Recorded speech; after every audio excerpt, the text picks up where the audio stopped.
उत्तराखंड की 5 सीटों पर 19 अप्रैल को मतदान, 4 जून को आएंगे नतीजे। भाजपा ने 5 तो कांग्रेस ने 3 प्रत्याशियों के नाम का ऐलान किया। चुनाव के मद्देनजर पूरे देश में आचार संहिता लागू। एसएसपी ने पुलिस अधिकारियों के साथ की गोष्ठी। प्रशासन की सोशल मीडिया पर होगी पैनी नजर। विभिन्न क्षेत्रों से आए लोगों से मिलकर सीएम धामी ने सुनी समस्याएं। अधिकारियों को जल्द समाधान के दिए निर्देश। प्रदेश में बनेगी वेडिंग डेस्टिनेशन नीति। मुख्यमंत्री ने अधिकारियों को दिए नीति बनाने के निर्देश।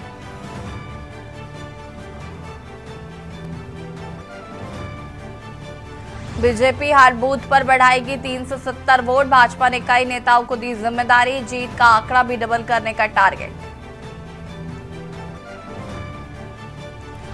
10 मई को खुलेंगे केदारनाथ के कपाट। 6 मई को पंचमुखी डोली केदारनाथ के लिए प्रस्थान करेगी। 3 दिन में धाम पहुंचेगी। आप देख रहे हैं के न्यूज, खबरों का सारथी। नमस्कार, खबर उत्तराखंड में आप सभी का स्वागत है। मैं हूं आपके साथ यश शुक्ला। श्रीनगर पौड़ी राष्ट्रीय राजमार्ग पर श्रीनगर से आ रही एक बाइक खंडहर के समीप अनियंत्रित होकर रपट गई, जिससे कि बाइक में सवार 2 युवक घायल हो गए। वहां से आ रहे पूर्व छात्र संघ अध्यक्ष अंकित तौटियाल एवं सेवा दल के कार्यकर्ता मनीष वाल्मीकि की नजर जब उन पर पड़ी तो उन्होंने 108 को कॉल किया और 108 की सेवा के न पहुंचने पर उन्होंने दोनों घायलों को जिला अस्पताल पौड़ी पहुंचाया।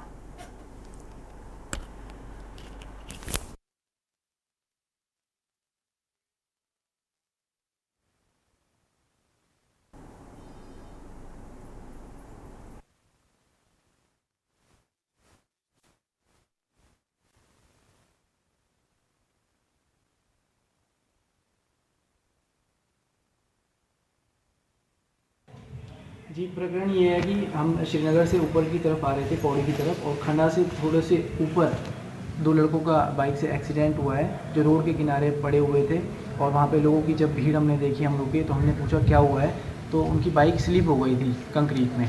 तो जब उनसे पूछा गया कितना समय हो गया तो उन्होंने कहा 25 मिनट हो गए हैं। एम्बुलेंस को कॉल किया है लेकिन एम्बुलेंस पौड़ी हॉस्पिटल में उपस्थित नहीं है। और जैसे हम उन्हें अपनी प्राइवेट गाड़ी से हॉस्पिटल तक लाए, हमने देखा हॉस्पिटल में 2 एम्बुलेंस खड़ी हैं। तो इस प्रकार का जो रवैया है, एक मरीज के लिए 108 का सेवाएं यहाँ पर उपलब्ध नहीं हो पा रही हैं, ये कदाचित सहनीय नहीं होगी। और स्वास्थ्य विभाग, स्वास्थ्य प्रशासन से हमारी ये अपील रहेगी कि यदि आपके बस के नहीं है स्वास्थ्य ट्रीटमेंट उपलब्ध कराना, तो आप ये सुविधाएं बंद कर दीजिए। खबर हल्द्वानी से, जहां पर आचार संहिता लगते ही प्रशासन एक्टिव हो गया है। जिला निर्वाचन विभाग के निर्देश पर सरकारी संपत्तियों व निजी संपत्तियों से राजनीतिक प्रचार प्रसार की सामग्री तत्काल हटाई जा रही है। सिटी मजिस्ट्रेट एपी वाजपेयी का कहना है कि 3 चरणों में अतिक्रमण हटने की कार्रवाई हो रही है। पहले 24 घंटे में सरकारी कार्यालयों से प्रचार सामग्री हटाई जाएगी। 48 घंटे में सरकारी दफ्तरों व शहरी क्षेत्र में होर्डिंग बोर्ड में प्रचार सामग्री हटाई जाएगी और 72 घंटे तक ग्रामीण शहरी सभी इलाकों से राजनीतिक प्रचार प्रसार, होर्डिंग बोर्ड, पोस्टर, बैनर सारे हटा दिए जाएंगे। इसके लिए जिला निर्वाचन विभाग की टीम लगातार काम कर रही है।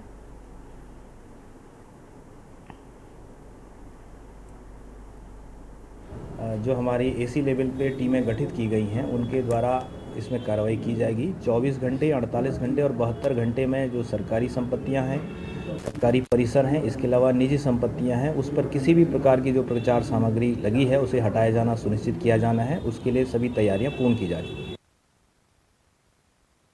अल्मोड़ा पुलिस लाइन में तैनात पुलिस कांस्टेबल ने खुद को गोली मारकर आत्महत्या कर ली है। बताया जा रहा है कि रविवार सुबह मृतक 6 बजे ड्यूटी में गया और ड्यूटी में पहुंचने के बाद उसने अपनी ही बंदूक से खुद को गोली मार दी, जिसके बाद पुलिस महकमे में हड़कंप मच गया है।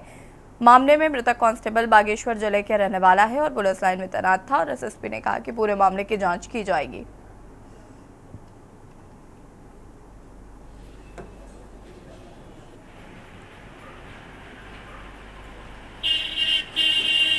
सर, क्या घटना हुई है आपके द्वारा, क्या कहेंगे?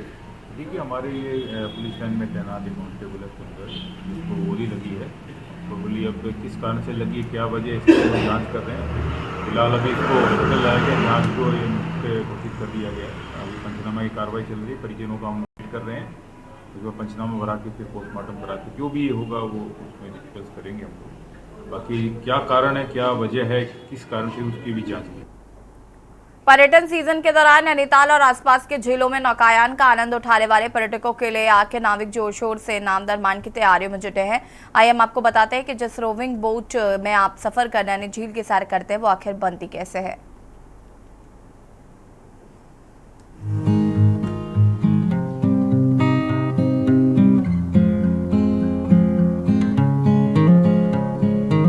वर्षों से नाव बनाने की कारीगरी से जुड़े 50 वर्षीय पूरन लटवाल के अनुसार रोइंग बोट तनु और शीशम की लकड़ी से बनती है। अपने हल्के वजन के साथ साथ ये लकड़ी पानी में आसानी से खराब नहीं होती है। बोट के फ्रेम में तांबे की कीलों को ठोककर उसे मजबूत बनाया जाता है। पानी में तांबे की कील जंग से भी बचाती है। फ्रेम बनने के बाद लकड़ी को अलसी का तेल पिलाते हुए 2 दिनों तक उसे सुखाया जाता है। नाव में इसके बाद 14 से चारों तरफ की दरारों को अच्छी तरह से भरा जाता है। 14 के सूखने के बाद नाव में सिंथेटिक वार्निश से पॉलिश किया जाता है। इससे नाव में स्थिरता और मजबूती आती है।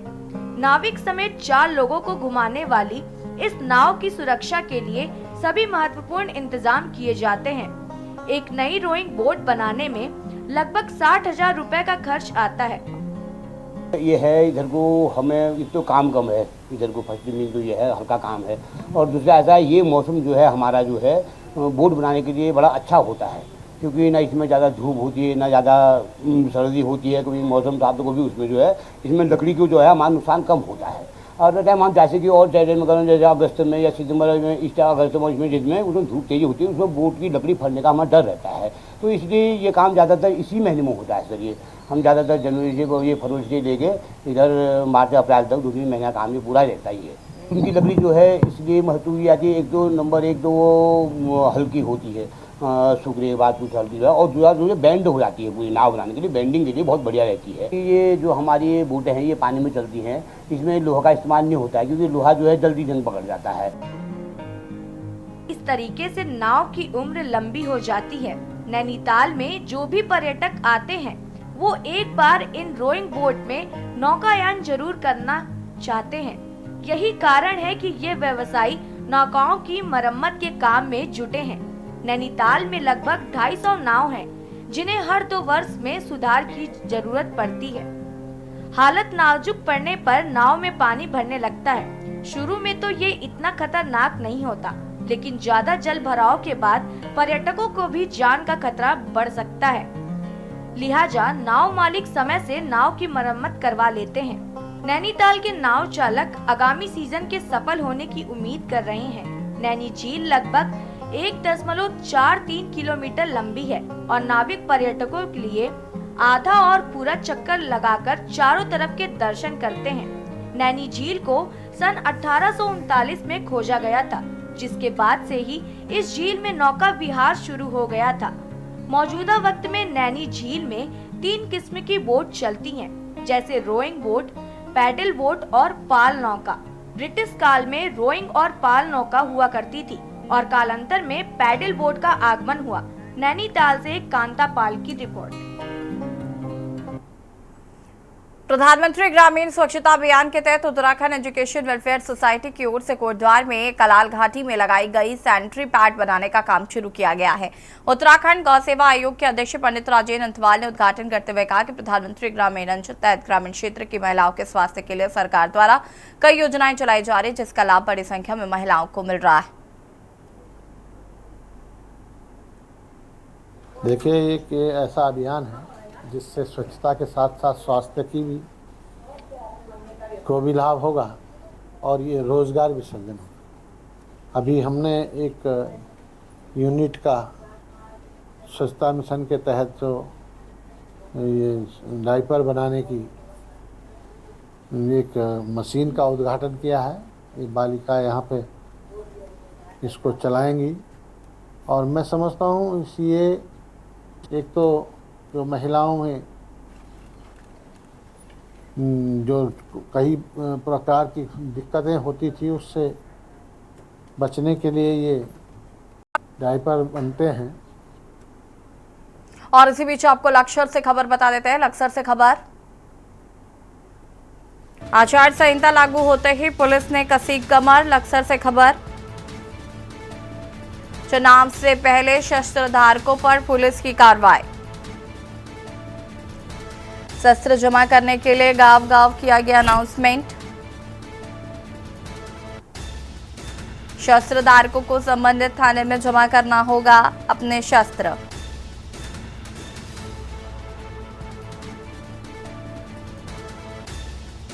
चुनाव से पहले शस्त्र धारकों पर पुलिस की कार्रवाई। शस्त्र जमा करने के लिए गांव-गांव किया गया अनाउंसमेंट।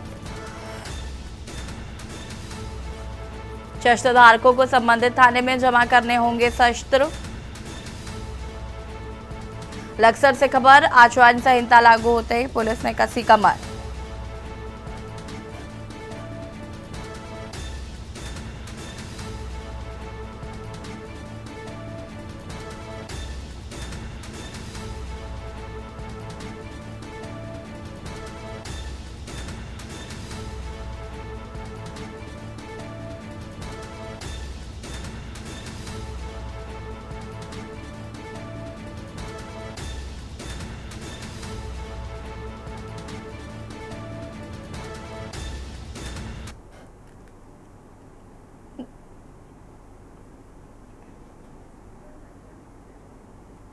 और जालौन से खबर आपको बता देते हैं, जहां पर शताब्दी बस पलटी। 1 दर्जन यात्री घायल बताए जा रहे हैं। हाईवे पर अनियंत्रित होकर खाई में पलटी बस।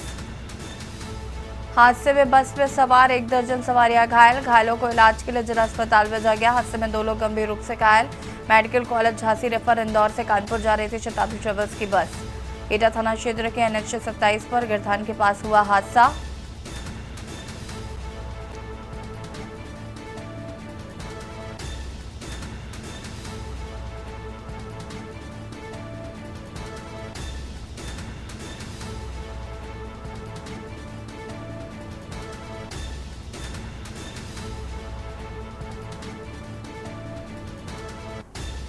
एटा थाना क्षेत्र के NH 27 पर का ये पूरा मामला बताया जा रहा है। शताब्दी बस पलटी। हाईवे पर अनियंत्रित होकर खाई में पलटी बस।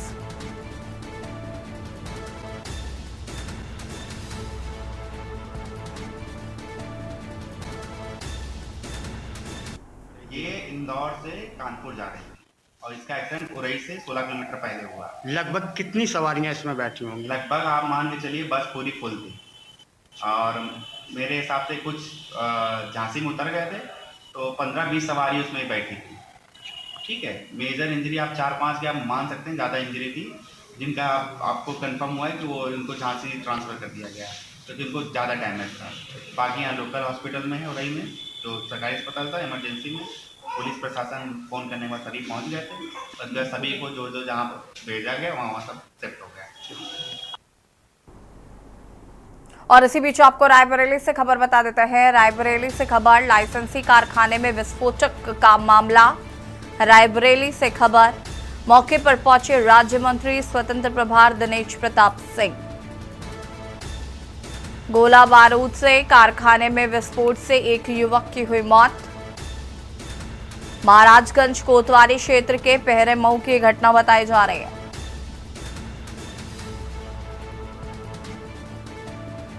लाइसेंसी कारखाने में विस्फोटक का मामला।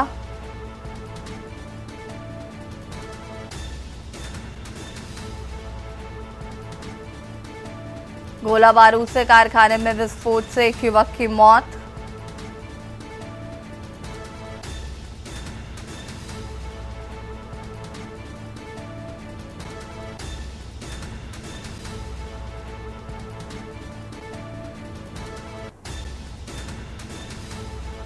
मौके पर पहुंचे राज्य मंत्री दिनेश प्रताप सिंह। गोला बारूद से कारखाने में विस्फोट से एक युवक की हुई थी मौत।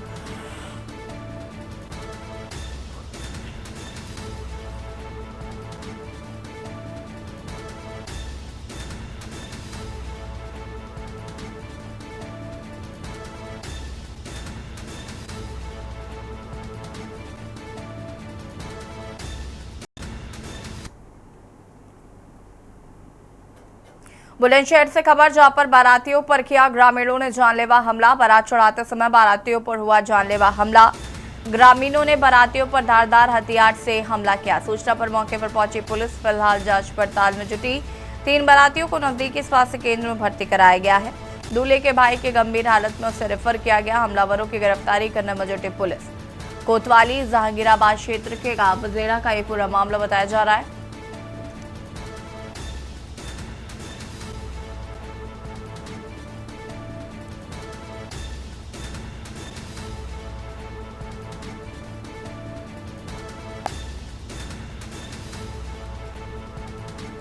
हमलावरों की गिरफ्तारी करने में जुटी पुलिस।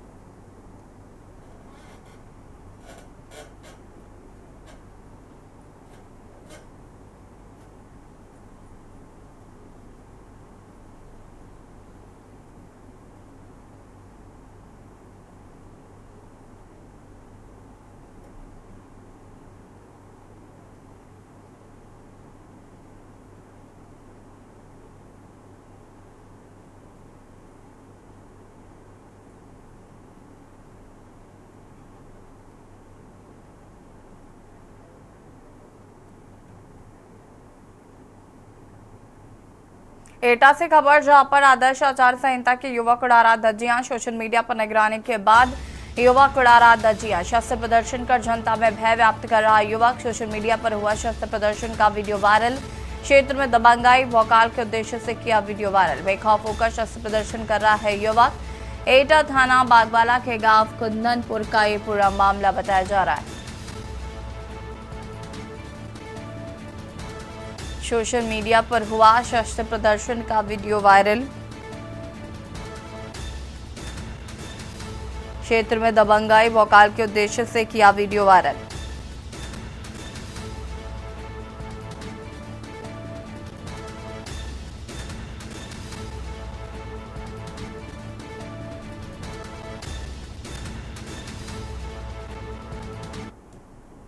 बाराबंकी से खबर, जहां पर संदिग्ध परिस्थितियों में मिला युवती का शव। रेलवे ट्रैक पर मिला युवती का शव। मौके पर पहुंची पुलिस फिलहाल युवती की शिनाख्त में जुटी। फतेहपुर रेलवे फाटक के पास का ये पूरा मामला बताया जा रहा है। रेलवे ट्रैक पर मिला युवती का शव।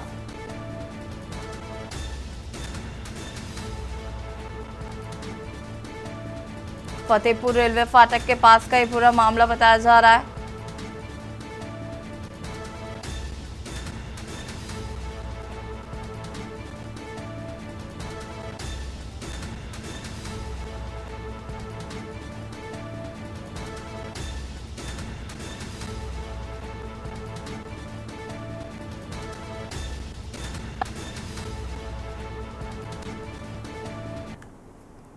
मुख्यमंत्री धामी ने विभिन्न क्षेत्रों से आए लोगों से मिलकर उनकी समस्याओं को सुना। उन्होंने अधिकारियों को जनता की समस्याओं के जल्द समाधान के निर्देश दिए हैं। बता दें कि सीएम कैंप कार्यालय देहरादून स्थित मुख्य सेवक सदन में प्रदेश के विभिन्न क्षेत्रों से आए एक व्यक्ति से मुख्यमंत्री मिले और उनकी शिकायतों को गौर से सुना। उन्होंने अधिकारियों को जन समस्याओं के जल्द समाधान को लेकर निर्देश दिए हैं।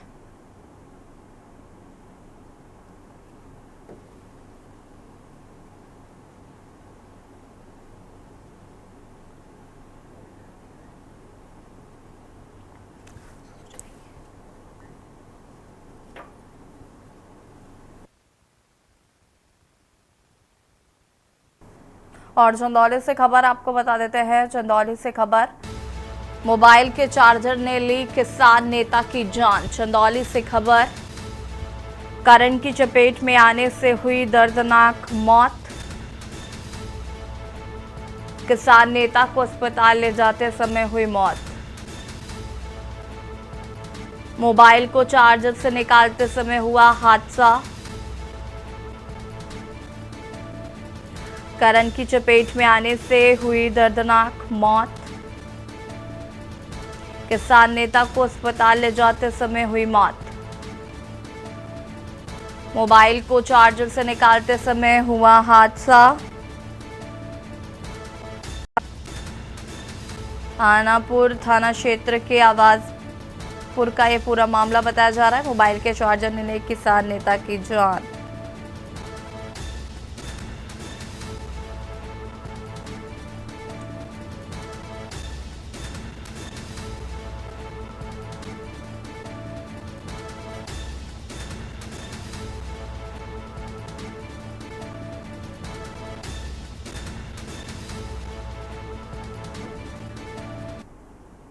और खबर उत्तराखंड में फिलहाल इतना ही। देखते रहिए के न्यूज़ इंडिया। नमस्कार।